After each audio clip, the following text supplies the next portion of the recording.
नमस्कार दोस्तों, कैसे हो आप सभी। स्वागत करते हैं आप सभी कविस्त जी को इसमें। तो दोस्तों आज जो है कि बिहार दरोगा न्यू भर्ती 2025 के लिए जो 1799 पदों पर वैकेंसी आई हुई है, उसके लिए आज से हम सभी न्यू प्रैक्टिस सेट शुरू कर रहे हैं और ये प्रैक्टिस सेट नंबर 1 रहने वाला है।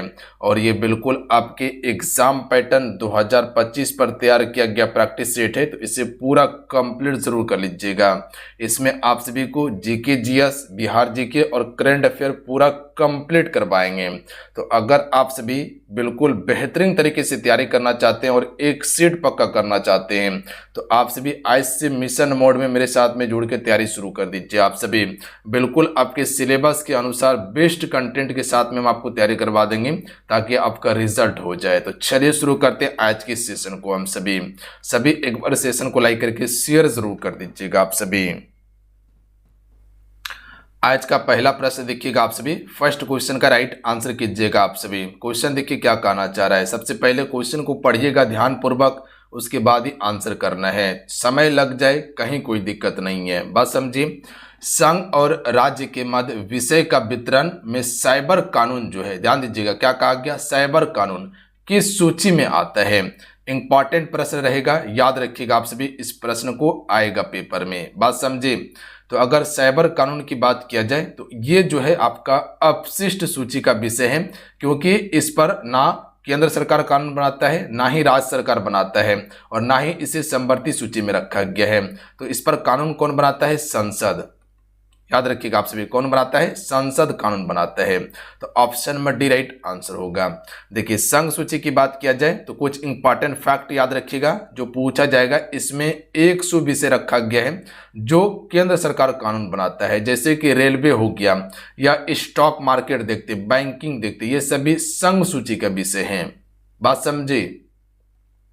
अगर वही राज्य सूची की बात किया जाए तो इसमें अभी वर्तमान में कुल 61 विषय हैं जो राज्य सरकार कानून बनाता है, बात समझ गए आप सभी। इसमें कह सकते हैं कि जो आपका मजदूरी होता है किसान, और उसके बाद कह सकते हैं कि जो पुलिस है, ठीक है, वो आपका राज्य सूची का विषय है। बाकी बात सेना जो है, थल सेना, जल सेना, वायु सेना, वो संघ सूची का विषय है।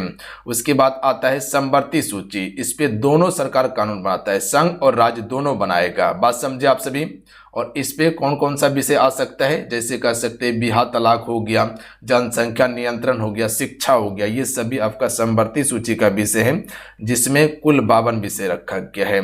और ये सभी किस अनुसूची में है, तो ये 7वीं अनुसूची में है, याद रखिएगा आप सभी। तो इतना सा फैक्ट याद रखिएगा एक्स्ट्रा, जो प्रश्न पूछा जाएगा पेपर में। तो इसका option number D right answer होगा, बात समझे आप सभी। देखिए क्वेश्चन का आंसर जरूर करते चलिएगा आप सभी, क्योंकि आप सभी कहते हैं कि क्वेश्चन का आंसर जरूर लिखा कीजिए, क्योंकि जिस प्रश्न का आंसर आप लिखते हैं वो प्रश्न प्रॉपर आपको याद हो जाता है। और क्वेश्चन को लेकर बिल्कुल नहीं सोचना है, बिल्कुल हम सभी जीरो से लेके टॉप तक चलने वाले हैं। बेस्ट से बेस्ट चीजें हम आपको प्रोवाइड करेंगे, बेहतरीन से बेहतरीन चीजें हम आपको प्रोवाइड करेंगे जो आपके पेपर के लिए इंपॉर्टेंट है। तो टेंशन फ्री होकर तैयारी कीजिएगा आप सभी। निम्न में से कौन सा अप्रत्यक्ष कर नहीं है। देखिए सबसे पहले ये समझिए कि अप्रत्यक्ष कर क्या होता है। चलिए आंसर पहले कर लीजिए आप सभी, उसके बाद बताइएगा, सभी का आंसर आना चाहिए। देखिए अप्रत्यक्ष कर होता है जो सरकार इनडायरेक्ट आप सभी से लेता है, जैसे कह सकते हैं कि जीएसटी ये अप्रत्यक्ष कर है, वेट कर अप्रत्यक्ष है, सीमा शुल्क अप्रत्यक्ष है, जबकि निगम कर जो है ये आपका प्रत्यक्ष कर का उदाहरण है, बात समझे।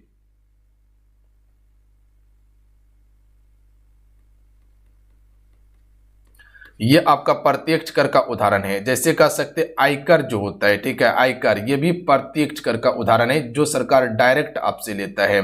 और जो निगम कर होता है ये कंपनियों पर लगाया जाता है, बात समझे। चलिए अगला क्वेश्चन देख लीजिएगा। अगला क्वेश्चन है कि तमिल भाषा के शिल्पाधिकारम और मनी मैखलई नामक गौरव ग्रंथ जो है ये किससे संबंधित हैं। चलिए क्वेश्चन 4 का राइट आंसर कीजिएगा। अच्छा क्वेश्चन नंबर 3 नहीं है ना, हो सकता है नंबर लिखने में गलती हुआ है, नंबर लिखने में गलती हुआ है, तो टेंशन नहीं लेना है, आगे क्वेश्चन बढ़ जाएगा आपका, बात समझ रहे हैं बिल्कुल। देखिए जीएसटी जो होता है ये किस पे लगाया जाता है, जो आप उपभोग करते हैं ना, यानी कि इनडायरेक्ट टैक्स लिया जाता है जो आपको पता भी नहीं चलता है। तो इसका राइट आंसर ऑप्शन में भी हो जाएगा, ये बौद्ध धर्म से संबंधित ग्रंथ है, याद रखिएगा आप सभी। अच्छा, बौद्ध धर्म के संस्थापक कौन थे? गौतम बुद्ध थे। ज्ञान की प्राप्ति बोध गया में हुआ था, जन्म लुम्बिनी में हुआ था, कपिल वस्तु की लुम्बिनी नामक स्थान पे। पहला उपदेश कहाँ दिया था? सारनाथ में दिया था, पाली भाषा में, 5 शिष्यों को दिया था। अगला है बिजली चमकने तड़ित से जंगल में आग लग जाती है, क्योंकि इसमें अत्यधिक मात्रा में होती है। चलिए क्वेश्चन 5 का राइट आंसर कीजिए आप सभी। तो इसका राइट आंसर हो जाएगा, इसमें आपका उसमें ऊर्जा होती है, ध्यान दीजिएगा आप सभी। कौन सी ऊर्जा होती है? उसमें ऊर्जा। और जब बिजली गिरता है इस समय का तापमान जो लगभग होता है वो 30,000 डिग्री सेल्सियस तक हो जाता है, बात समझे आप सभी। और ये वायुमंडल में नाइट्रोजन ऑक्साइड भी उत्पन्न कर देता है। तो ऑप्शन में सी वाला राइट आंसर होगा। देखिए ऐसा ही प्रश्न पूछा जाएगा। सबसे पहले सेशन को आप लाइक कर लीजिएगा आप सभी, तो जितने भी जुड़े हुए हैं सभी से रिक्वेस्ट करेंगे कि सेशन को लाइक कर दीजिएगा आप सभी। आपका एक लाइक मोटिवेट कराता है। और जो चैनल पर नए चैनल को जरूर सब्सक्राइब करके घंटे को प्रेस कर लीजिएगा आप सभी। देखिए चंद्र प्रभा वन्यजीव अभ्यारण्य जो है ये कहाँ पर स्थित है, ऐसा ही प्रश्न आपके पेपर में आता है। तो ये आपका उत्तर प्रदेश में है। देखिए उत्तर प्रदेश की बात किया जाए तो उत्तर प्रदेश की ये आपका कौन सा जिला में है? चंदौली जिला में है। स्थापना कब हुआ था? 1957 में। ये दोनों फैक्ट जो एक्स्ट्रा बताएं इसको आप याद रखिएगा। चलिए अगला क्वेश्चन है कि अल्फा किरणों के लिए निम्नलिखित कथनों में से कौन सा कथन सत्य नहीं है? ध्यान दीजिएगा, यहीं पर प्रश्न गलती होता है, तो यहां पर थोड़ा सा सावधानी बरतने का काम है। देखिए दरोगा का जो वैकेंसी आया हुआ है 1799 पदों पर, बहुत सारे बच्चे बहुत दिन से इंतजार कर रहे थे, तैयारी कर रहे थे। इसमें एग्जाम कब लिया जाएगा पता है आप सभी को? एग्जाम आपका शायद चुनाव के बाद ही होगा, ठीक है। तो बिंदास होकर अभी तैयारी कीजिए आप सभी। पहला कथन देखिए, क्या यह एक धन आवेशित किरण होता है? नहीं, गलत बात। ये धन आवेशित नहीं, ऋण आवेशित होता है, ध्यान दीजिएगा। दूसरा है कि ये विद्युत क्षेत्र में ऋण आवेशित प्लेट की ओर विक्षेपित होती है, बिल्कुल सही है। यह फोटोग्राफी प्लेट पर कोई प्रभाव नहीं डालती, ये भी सही है। इनका वेग प्रकाश का वेग का 1/10 होती है, ये भी सत्य है। तो सत्य क्या नहीं है? ऑप्शन नंबर ए वाला सत्य नहीं है। बात समझ गए? तो जिसका भी ऑप्शन नंबर ए था बिल्कुल करेक्ट आंसर है। चलिए अगला है, निम्नलिखित राजवंशों में से किसका उल्लेख संगम साहित्य में नहीं हुआ है? तो देखिए अगर संगम साहित्य की बात किया जाए तो इसमें कदम का उल्लेख नहीं किया गया, याद रखिएगा आप सभी। जो कदम है इसका उल्लेख संगम साहित्य में नहीं है, जबकि चेर हो गया, चोल हो गया, पांड्य, ये सभी का बार बार उल्लेख किया गया इसमें। तो ऑप्शन नंबर क्या हो जाएगा? ए वाला करेक्ट आंसर होगा। एग्जैक्ट प्रश्न को याद रखिएगा। निम्नलिखित में से कौन सा बायोमास ऊर्जा का उदाहरण नहीं है? देखिए बायोमास ऊर्जा जो होता है ये जैव पदार्थ वाला ऊर्जा होता है, जैसे कि लकड़ी हो गया, गोबर हो गया, कृषि के अपशिष्ट हो गया, इसी से बनाया जाता है। क्या लकड़ी बायोमास ऊर्जा है? बिल्कुल है। गोबर भी है, कोयला भी है। नहीं है कौन सा? तो याद रखिएगा परमाणु ऊर्जा, ये बायोमास ऊर्जा नहीं है। नाभिकीय ऊर्जा क्या बायोमास है? गलत बात नहीं है। तब यूरेनियम क्या है पता है आप सभी को? जो यूरेनियम से ऊर्जा प्राप्त करते हैं वो क्या है आप सभी का? बायोमास है? नहीं। अगला है, उपभोक्ता कानून 1986 को क्यों अपनाया गया था? देखिए अगर 1986 की बात किया जाए तो इसका उद्देश्य ये था कि सुरक्षा, सूचना, चयन, सुनवाई, निवारण और शिक्षा प्रदान करना इसका मुख्य उद्देश्य था, बात समझे।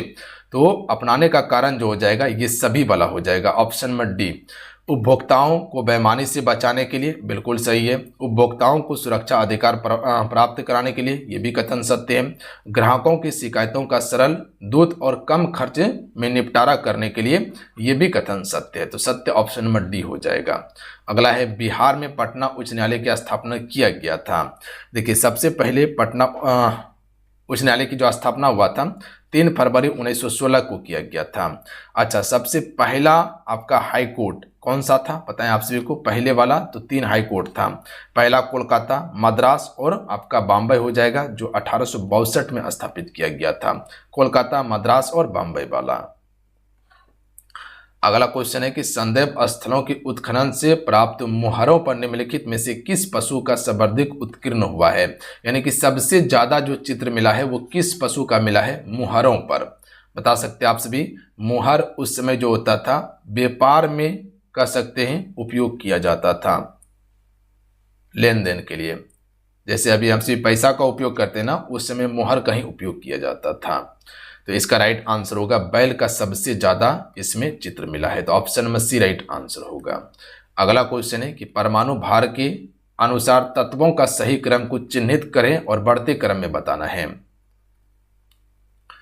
तो इसका राइट आंसर ऑप्शन नंबर जो हो जाएगा सी वाला हो जाएगा। देखिए एल्युमिनियम की बात किया जाए तो एल्युमिनियम का 27 होता है, यानी कि घटते से बढ़ते क्रम चलना है।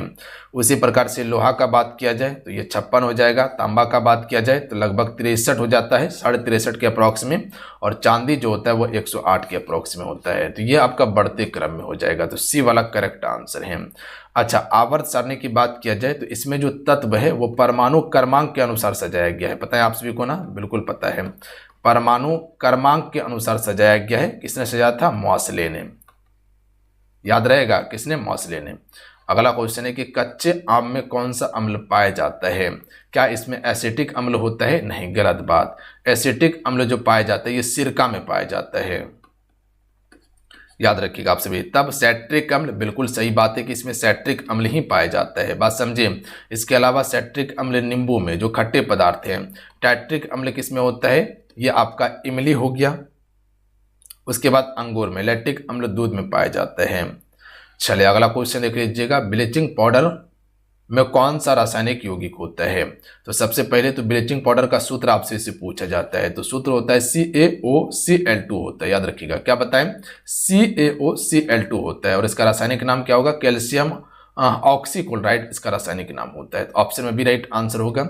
उपयोग कहाँ होता है ब्लीचिंग पाउडर का? तो उपयोग किया जाता है कपड़े साफ करने में किया जाता है, या सफेद करने में, पानी शुद्ध करने में, कीटाणु को मारने में इसका उपयोग करते हैं।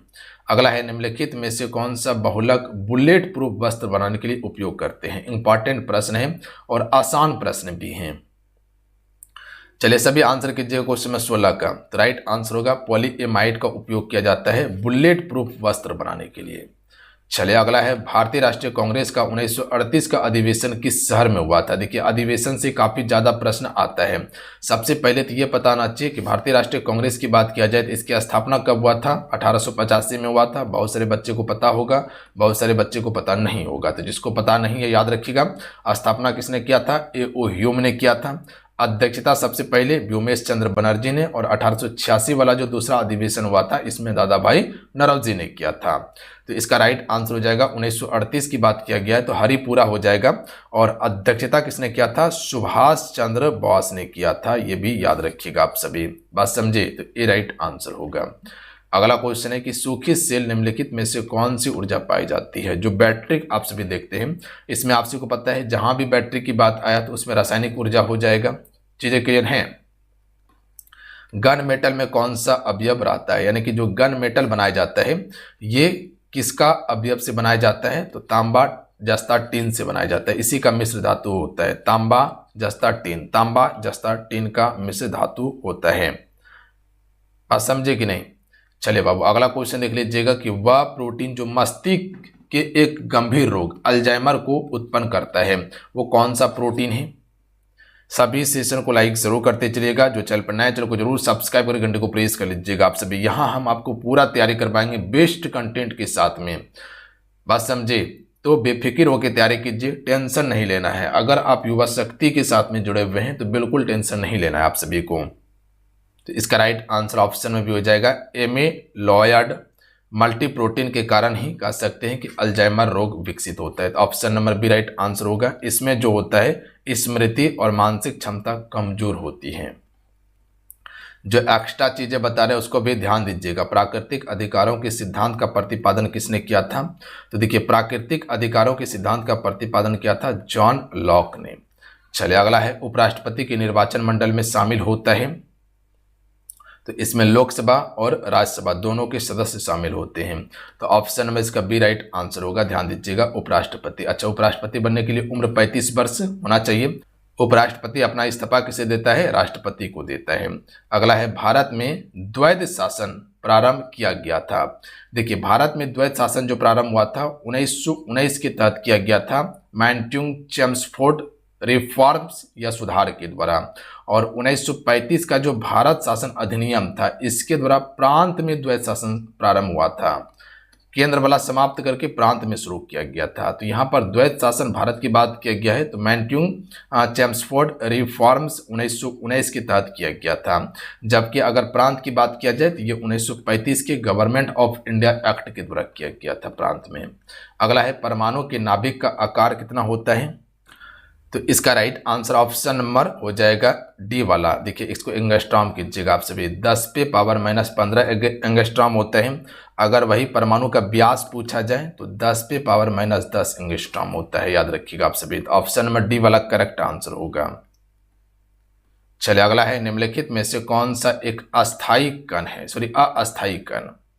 तो देखिए अस्थायी कण जो होता है वो आपका न्यूट्रॉन होता है, क्योंकि इस पर कोई भी चार्ज नहीं पाया जाता। तो option number D right answer होगा। देखिए ये आपका ऋण आवेशित होता है, ये आपका धन आवेशित होता है। बात समझे आप सभी, इलेक्ट्रॉन ऋण आवेशित, धन आवेशित, और न्यूट्रॉन पे कोई भी चार्ज नहीं होता है, ये आपका उदासीन होता है। तो सी राइट आंसर होगा।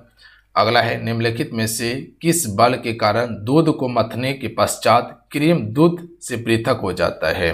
देखिए यहाँ पर ध्यान दीजिएगा, जो आपका परमाणु का कक्ष जो है इसके नाभिक में आपका प्रोटॉन और न्यूट्रॉन पाया जाता है। बात समझे, प्रोटॉन न्यूट्रॉन, और इलेक्ट्रॉन जो होता है वो बाहर गमन करता है। चलिए इस क्वेश्चन का राइट आंसर कीजिए आप सभी। तो अब केंद्रीय बल हो जाएगा, याद रखिएगा आप सभी। देखिए यहाँ अभी केंद्रीय बल है, ये आंसर नहीं होगा। अब केंद्रीय बल के कारण जो है कि दूध से क्रीम बाहर निकलता है मथने के बाद। बात समझे में चल सकती है। अगला क्वेश्चन है कि ध्वनि तरंगे निम्नलिखित में से किस माध्यम में नहीं चल सकती। ध्यान दीजिएगा क्या कहा गया, नहीं चल सकती। क्वेश्चन में 26 का राइट आंसर कीजिए आप सभी। तो क्या ध्वनि तरंग ठोस में चल सकती है? सबसे ज्यादा चाल होता है, गैस में भी होता है, द्रव में भी होता है। क्या निर्वात में ध्वनि का चाल हो सकता है? नहीं, क्योंकि ध्वनि चलने के लिए माध्यम की आवश्यकता होती है, जबकि निर्वात में कोई भी माध्यम नहीं है, तो यहाँ पर ध्वनि नहीं चल सकती। अच्छा, प्रकाश का जो चाल सबसे अधिक होता है वो निर्वात में होता है, क्योंकि प्रकाश को चलने के लिए किसी भी माध्यम की आवश्यकता नहीं होती है। प्रकाश का चाल किस में कम होगा? तो ठोस में कम होगा। कभी पत्थर पर आप लाइट मार के देखिएगा, क्या देखिएगा, इस पार से उस पार होता है? नहीं होगा। भारत के उत्तरी पश्चिमी भाग में शीतकालीन वर्षा मुख्य रूप से किस कारण से होती है? तो यहाँ पर देखिए उत्तरी पश्चिमी बात किया गया, ये वाला पार्ट में जो आपका ये वाला पार्ट है, ये वाला पार्ट, इसमें जो वर्षा मुख्य रूप से होती है वो पश्चिमी विक्षोभ से, जो हरियाणा वाला पंजाब वाला क्षेत्र है, पश्चिमी विक्षोभ से। पूरे भारत की बात किया जाए तो ये आपका दक्षिण पश्चिमी मानसून से जो है कि वर्षा होती है। बात समझे, जून जुलाई के समय में, तो ये आपका दक्षिण पश्चिम मानसून से। अगला है फूलों का संबंध किस विज्ञान से है? तो फूलों का संबंध किससे है? फ्लोरिकल्चर से है, याद रखिएगा आप सभी। बात समझिए, जो हॉर्टिकल्चर होता है ना वो बागवानी से संबंधित होता है। चलिए अगला क्वेश्चन है कि प्रतिजन ऐसा पदार्थ है जो, प्रतिजन जिसे एंटीजन के नाम से जाना जाता है, तो राइट आंसर ऑप्शन में सी हो जाएगा। प्रतिरक्षा तंत्र को परावर्तित करता है आपका एंटीजन, ऑप्शन में सी राइट आंसर होगा। ये रोग प्रतिरोधक क्षमता को बढ़ाता है, याद रखिएगा आप सभी। कौन? एंटीजन। एंटीजन ऐसा पदार्थ होता है जो शरीर में प्रवेश कर एंटीबॉडी का निर्माण को प्रेरित करता है। एंटीजन शरीर में प्रवेश करने के बाद एंटीबॉडी निर्माण को प्रेरित करता है, एंटीबॉडी बनाता है। आप समझे, जो क्या करता है फिर रोग प्रतिरोधक क्षमता के रूप में कार्य करता है। अगला है मनुष्य के शरीर की दूसरी सबसे बड़ी ग्रंथि कौन सी है? देखिए सबसे बड़ी ग्रंथि की बात किया जाए वो आपका यकृत होता है, और दूसरी सबसे बड़ी ग्रंथि कौन सा हो जाएगा? अग्नाशय हो जाएगा, जिसे पैनक्रियाज के नाम से जाना जाता है। अगला क्वेश्चन है कि विधेयकों पर प्रवर समिति में सदस्य की अधिकतम संख्या कितनी हो सकती है?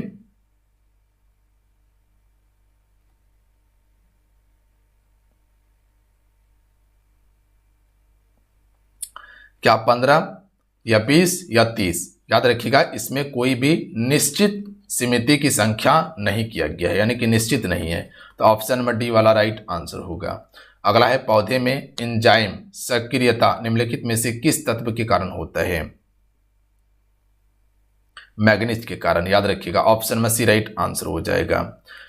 अगला है ग्लाइकोलाइसिस की क्रिया निम्न में से कहाँ उत्पन्न होती है? तो देखिए ग्लाइकोलाइसिस की क्रिया की बात किया जाए तो ये आपका कोशिका द्रव में उत्पन्न होती है, याद रखिएगा आप सभी, साइटोप्लाज्म में, यानी कि option number A right answer हो जाएगा। अगर कोशिका की बात किया जाए तो आपको पता है कि कोशिका का खोज रॉबर्ट हुक ने किया था।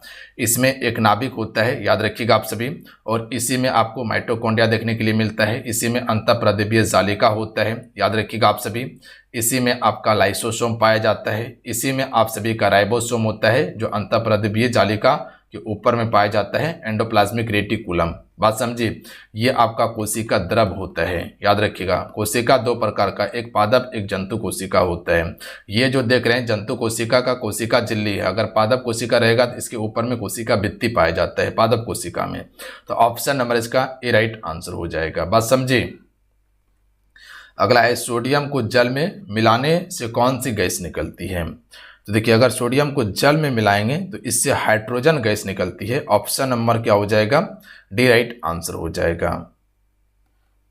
चलिए अगला है साधारण विधेयक से संबंधित गतिरोध को दूर करने के लिए संसद की दोनों सदनों की बैठक कौन बुलाता है। तो देखिए अगर संसद की दोनों सदनों की बैठक की बात किया जाए तो आप सभी को पता है कि यह अधिकार राष्ट्रपति के पास ही दिया गया है, यानी कि option number A right answer हो जाएगा। कभी संयुक्त अधिवेशन का नाम सुने हैं ना, बिल्कुल, वो राष्ट्रपति ही बुलाता है। अच्छा, राष्ट्रपति अध्यादेश जारी करता है अनुच्छेद 123 के तहत। राष्ट्रपति पर महाभियोग 61 के तहत लगाया जाता है। राष्ट्रपति के पास आपातकालीन शक्ति है जो अनुच्छेद 352, अनुच्छेद 356 और उसके बाद अनुच्छेद 360 के तहत लगाता है। पता है आप सभी को, राजकीय आपातकाल, राष्ट्रपति शासन, वित्तीय आपातकाल। चलिए अगला है निम्नलिखित दालों में से जो एक मिट्टी की उर्वरता बहाल करने में मदद नहीं करता वो कौन सा हो जाएगा। तो देखिए मिट्टी की उर्वरता बहाल करने में मदद मूंग करता है, चना करता है, मटर करता है, जबकि अरहर नहीं करता। पता है आप सभी को, नहीं करता है। क्यों? क्योंकि इसका जड़ जो होता है, इसका जब हम गाछ काटते हैं, वृक्ष काटते हैं, इसका जड़ समेत हम अलगा के बाहर कर देते हैं। तो मिट्टी की उर्वरता बढ़ाता है, नहीं बढ़ाता है, याद रखिएगा। जबकि मूंग, चना, मटर का जो जड़ सब होता है वो उसी में हमसे छोड़ देते हैं, तो वो धीरे धीरे क्या होता है, मिट्टी में गल जाता है और मिट्टी की उर्वरता फिर बढ़ाता है। अगला है निम्नलिखित में से कौन खरीफ फसलों का उदाहरण है। तो देखिए खरीफ फसल आप सभी को पता है खरीफ और रबी फसल के बारे में, बिल्कुल। खरीफ फसल जो है वो जून जुलाई में बोया जाता है, पता है आप सभी को, बिल्कुल। तो चावल क्या है, खरीफ फसल है, जबकि गेहूं, चना, मटर ये सभी रबी फसल का उदाहरण है। अगला है अरेबिका किस्म की कॉफी शुरू में निम्नलिखित में से किस देश से भारत लाई गई थी। यमन से लाई गई थी, याद रखिएगा आप सभी। कहां से? यमन से लाई गई थी। भारत में कॉफी का दो किस्म है, एक आपका अरेबिका हो जाएगा और एक आपका रोबोस्टा हो जाएगा। प्रश्न पूछा गया है, ध्यान दीजिएगा आप सभी। कर्नाटक में कॉफी का उत्पादन ज्यादा होता है। और कहाँ कॉफी लगाया गया था? बाबा बुदन की पहाड़ी में। अगला क्वेश्चन है कि संयुक्त राष्ट्र महासभा के अध्यक्ष का कार्यकाल कितने वर्ष का होता है। तो देखिए इसका अध्यक्ष कार्यकाल मात्र में 1 वर्ष का ही होता है, याद रखिएगा आप सभी। संयुक्त राष्ट्र की स्थापना कब हुआ था? 1945 में 24 अक्टूबर को। अगला है निम्नलिखित में से कौन सी नदी अरब सागर में गिरती है। तो यहाँ सबसे पहले ये समझिएगा, ये वाला भाग अरब सागर का है और ये वाला भाग बंगाल की खाड़ी का है। तो जो अरब सागर में गिरेगा वो कौन सी नदी होगा? पता है आप सभी को, नर्मदा नदी। अमरकंटक की पहाड़ी से निकलेगा नर्मदा और उसके बाद ये अरब सागर में गिरेगा। जबकि महानदी, कावेरी, गोदावरी ये सभी बंगाल की खाड़ी में गिरने वाली नदी है। बात समझ गए। अगला है यदि लोलक की लंबाई 2 गुना कर दिया जाए तो उसके आवर्तकाल पर क्या प्रभाव पड़ेगा। आवर्तकाल √2 गुना हो जाएगी, यानी कि ऑप्शन नंबर क्या हो जाएगा? सी। चलिए अगला है चिकित्सा के रूप में एक्सरे का उपयोग निम्नलिखित में से किस प्रकार की बीमारी में किया जा सकता है। तो इसका उपयोग हमसे विकृति जन्य के लिए प्रयोग कर सकते हैं, यानी कि हड्डियों की जांच करने के लिए एक्सरे का उपयोग कर सकते हैं। एक्सरे का खोज किसने किया था? रॉन्टजन ने किया था 1895 के अप्रॉक्स में।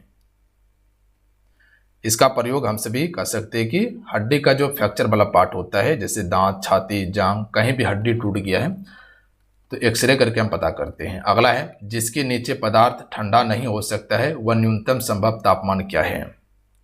तो -273.15 डिग्री सेल्सियस, इससे नीचे अब कोई भी चीज ठंडा नहीं हो सकता है। ऑप्शन नंबर क्या हो जाएगा? सी। अगला है कि एक आदमी जो भट्टी के सामने खड़ा है निम्न द्वारा अधिकतम ऊष्मा प्राप्त करता है। यहां पर एक भट्टी जल रहा है और यहां पर एक व्यक्ति खड़ा है, तो ये ऊष्मा कैसे प्राप्त कर रहा है पता है? क्या ये संबाहन विधि के द्वारा कर रहा है? नहीं, गलत बात, संबाहन विधि के द्वारा नहीं कर रहा है। क्योंकि संबाहन विधि में क्या होता है, जैसे कि एक पतीला है, ठीक है, इसमें दूध डाला हुआ है। जब इसमें हम सभी आग लगाएंगे तो इसमें क्या होता है कि जो गर्म पदार्थ है वो क्या होता है, ऊपर हो जाता है और ठंडा पदार्थ फिर नीचे हो जाता है। ये आपका संबाहन विधि के द्वारा गर्म होगा। पानी हो गया, दूध हो गया, वायुमंडल गर्म जो होता है वो संबाहन विधि से होता है। चालन विधि के द्वारा क्षण गर्म होता है, याद रखिएगा आप सभी। मान लीजिए कि इस भाग को अगर आप तपा रहे हैं या आग में डाले हुए हैं तो खुद ही देखिएगा ये वाला पार्ट भी गर्म हो जाता है, पता है आप सभी को बिल्कुल। तब ये आपका विकिरण विधि के द्वारा होता है, याद रखिएगा आप सभी। जैसे कह सकते हैं कि सूर्य से ऊष्मा जो पृथ्वी तक पहुंचता है, पता है, वो आपका विकिरण विधि के द्वारा पहुंचता है, क्योंकि इसमें कोई भी माध्यम नहीं होता है और डायरेक्ट ये आपको ऊष्मा मिलता है, तो ये विकिरण विधि के द्वारा होता है। चलिए अगला है, कुकिंग गैस में 90% से अधिक होता है, तो इसमें ब्यूटेन पाया जाता है 90% से अधिक। जो एलपीजी होता है ना, इसमें आपका ब्यूटेन और प्रोपेन मुख्य रूप से होता है। अगला क्वेश्चन है, करंट अफेयर है कि 21 अप्रैल 2025 को बहुराष्ट्रीय हवाई युद्ध अभ्यास डेजर्ट फ्लैग 10 कहाँ आयोजित किया गया था? इंपॉर्टेंट प्रश्न है, ध्यान दीजिएगा। तो इसका आयोजन कहाँ हुआ था पता है आप सभी को? अल धापड़ा एयरबेस यूएई में हुआ था। तो ऑप्शन में ए राइट आंसर हो जाएगा।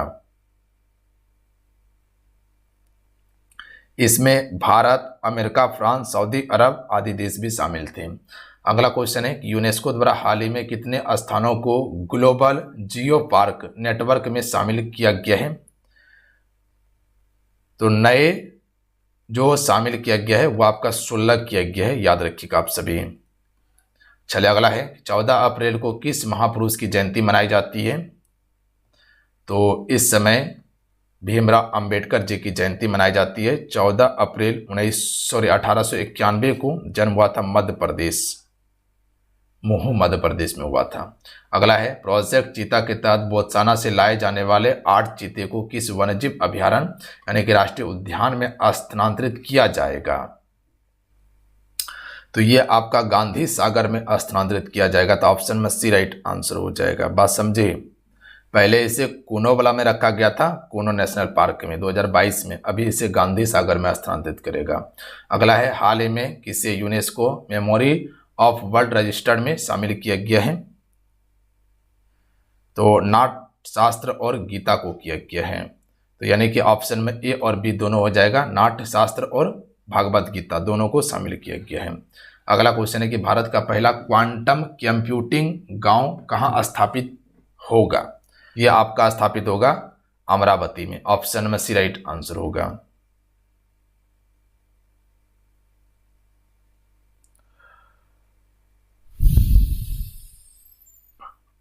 अगला है कि 23वें विधि आयोग के अध्यक्ष कौन बने हैं? दिनेश माहेश्वरी। ऑप्शन में डी राइट आंसर होगा। अगला है, बिहार की मेजबानी में महिला कबड्डी विश्व कप 2025 का आयोजन कहां किया जाएगा? तो इसका आयोजन किया जाएगा राजगीर में, याद रखिएगा। चलिए अगला क्वेश्चन है कि अप्रैल 2025 में भारत का दौरा करने वाले संयुक्त राज्य अमेरिका का उपराष्ट्रपति कौन बने हैं? उपराष्ट्रपति कौन है? तो राइट आंसर ऑप्शन में भी हो जाएगा जेडी वेस है, याद रखिएगा आप सभी। चलिए अगला क्वेश्चन देख लीजिएगा, भारत और उज्बेकिस्तान के बीच डस्टलिक सैन्य अभ्यास का कौन सा संस्करण पुणे में आयोजित किया गया है? तो ये आपका 6ठा सैन्य अभ्यास जो है कि अभी पुणे में आयोजित किया गया था। तो चलिए आज कितना ही, आज की सेट में कुल 55 क्वेश्चन आपको कंप्लीट करवाए हैं, जो आपके पेपर के लिए अति महत्वपूर्ण प्रश्न है। देखिए ये प्रश्न आपका 50 क्वेश्चन का सेट चलेगा, ठीक है। उसके बाद बीच बीच में 100 क्वेश्चन का आपके एग्जाम पैटर्न पर सेट हम प्रोवाइड करेंगे, जो आपके एग्जाम्स के लिए अति महत्वपूर्ण रहने वाला है। तो चलिए मिलते हैं। जय हिंद, वंदे मातरम। ध्यान रखिएगा, पढ़ाई करते रहिएगा। जाते जाते वीडियो को लाइक करके शेयर जरूर कीजिएगा। जो चैनल पर नए चैनल को जरूर सब्सक्राइब कर लीजिएगा आप सभी, ताकि इसी प्रकार क्लास आपको मिलते रहे। जय हिंद, वंदे मातरम।